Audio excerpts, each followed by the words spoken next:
it's a great honor and a pleasure to be here at Nirma University for a very specific reason, that it was started by Karsan Bhai, who began his career with nothing almost and created what it is today. And I think journeys are like this. How do they happen? And I think what is it that makes it happen? So I thought one of the words that I remember is, can we ever try or be conscious that we give life a chance? Do we ever listen to our heart? Do we have to all the time think about how, why, when, and ask our mind to give us an answer?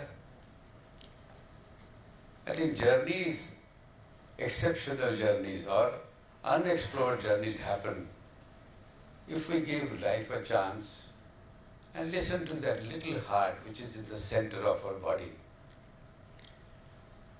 And that something like this is my own story. I had never planned to be an architect. Neither anyone from my family was an architect. It was only I began to start painting, and by chance I went to science college, and then my teacher says, why don't you join architecture? And I joined architecture. And there I met somebody else who was going to London. So the journey continued, and I met Corbusier, one of the greatest architects of our century and the last century also. And what did I learn from him? Everything that you want to learn. One, not only the role models, not only study of history, but also something about exploring things, constantly exploring. So one of the things that I remember was, do we really look at the crisis as opportunities? Do we look at history as something to learn from and go beyond? Do we think about saying that I want to be more creative than anybody else? That means, can we dream more? Can we think something else? I think these are the kind of things, one begins to question and learn. Because when he came to India, he changed his whole model and created completely new things. And what was the lesson? Lesson was to reverse the cycle, change it into something else. Does it mean that we can have open-mindedness to look at things as if that they are for the first time? And while doing these things, what is the state of our mind? I think one of the things that somebody mentioned to me, and I thought that best way is to celebrate life. I think every time we have a crisis, we get bogged down. I think the best way is to celebrate it, catch like a bull with the horns, and play the game. We never play game. We do business, we do transactions, we work for a purpose. Actually, the purpose must be how much do we enjoy what we do. And I think the moment we enjoy, we would find out that in that enjoyment we have forgotten time, we have forgotten purpose, we have forgotten who we are, and we get lost. And I think then the real heart begins to work, and we become creative. I think like the dance just now we saw, or the madam who just spoke before, I think what is it? There is a lot of love, there is passion, and there is restlessness but enjoyment of creating something. And I think creation can only happen if we have patience. Patience not to work, but patience to allow our inner mind to run. And for that, I always remember two things. One, every morning I spend time watching trees. Why? Because I don't think trees have any competition. They don't compete with one and the other, saying this is blue and this is yellow, or I'm short and I'm narrow, other one is widespread. Why do trees grow like this? Because they follow the laws of nature. And what is the law of nature? I think they work with all the cosmic phenomena. They work with earth, they work with sky, They live in collaboration with water, the rain, the sun, the wind. And how do they really do that? I think when we plant a little seed, the seed not only goes down, it also goes up. So simultaneously they are in balance by going deep inside and coming up outside. And when they do that, they become not only strong, but you can imagine if you cut the tree below the roots, you will find it different, but on above it blossoms. And what does it do? It always wants to blossom. It flowers. Then it gives fruits. But when the fruits come, I always wondered why the fruits when they ripe, suppose we don't pluck them up. But the tree won't keep it there. They won't hoard them. The fruit would drop down because otherwise the rot would get into the tree. But we believe in hoarding, we believe in containing things, we believe in expanding. The other thing that I learned is no trees are duplicates. Nothing in nature is duplicated. Everything is different. If you watch Discovery Channel, if you watch National Geographic, you will find nature is continuously replicating but not identically.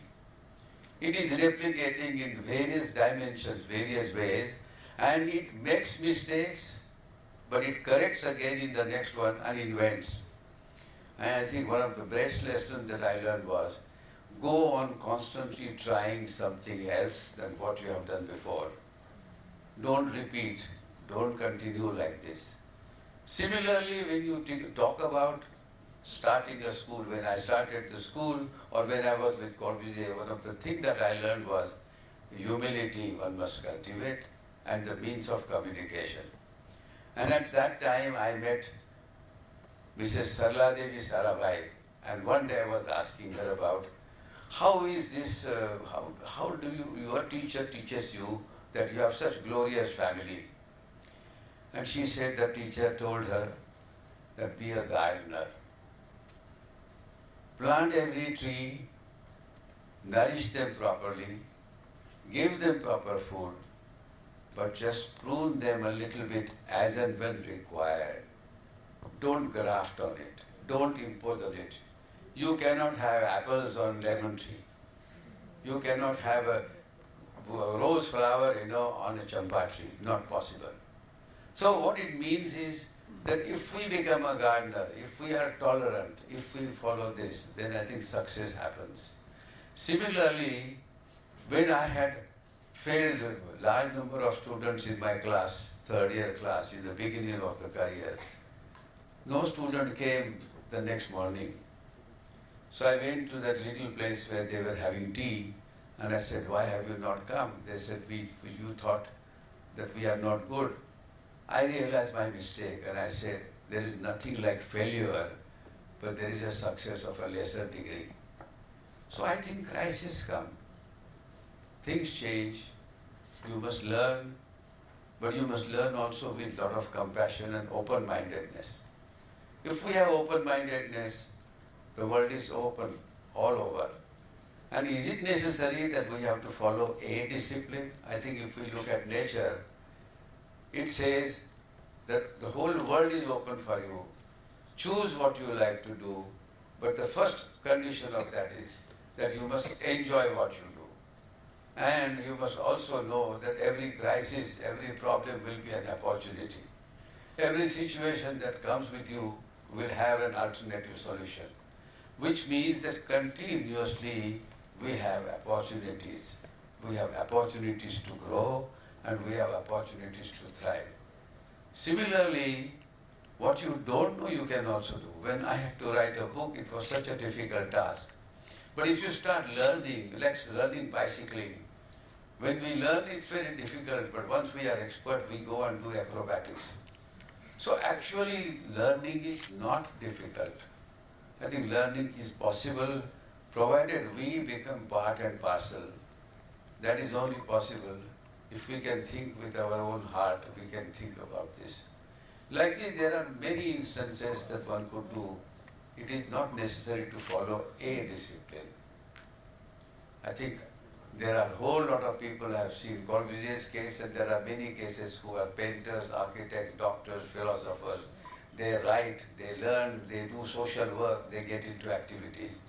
And one day I found in Gandhiji's letter one sentence saying that if you can, every morning when you look out and if you find a poor man's face, if you can do something for him, you have done something good.